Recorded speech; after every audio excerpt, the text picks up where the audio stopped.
हैदराबाद का। एक बेलपत्री का वृक्ष, आप खड़े होना आपके घुटने तक होगा। एक बेलपत्री का वृक्ष आपके कंधे तक होगा।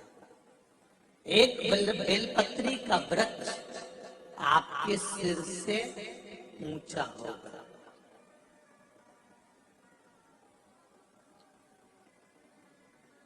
गौरी, कात्यायनी और महालक्ष्मी, तीन बेलपत्री के वृक्ष की अवस्था रहती है। कौन से बेलपत्री के वृक्ष से पत्तियों को तोड़ा जाता है? जम के बोलो जरा।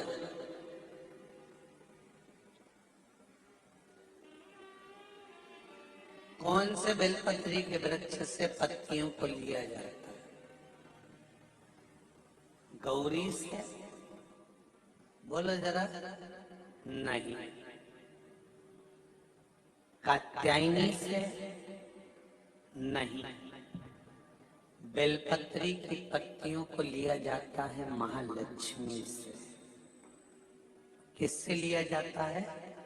महालक्ष्मी से, जो तुम्हारे सिर से ऊपर हो, जिसकी छाया तुम पर पड़ रही हो, ऐसा वृक्ष, बड़ा वृक्ष होना चाहिए, जिससे पत्ती को लेकर जब हम शंकर भगवान को समर्पित करते हैं तो लक्ष्मी को जब हम लेकर आते हैं और भगवान शंकर को जब देते हैं और उस पत्ती को हम वापिस जब उठाते हैं तो भगवान महालक्ष्मी को अपने घर में प्रदान कर देता है।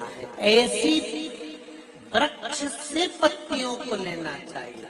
पर आज के जमाने में लोग इतने समझदार हो गए, बड़े वृक्ष से कौन पत्ती तोड़ने जाए, छोटे छोटे वृक्ष लगे, उन छोटे से वृक्ष में से पत्ती तोड़ ली, छोटी सी पत्ती तोड़ ली।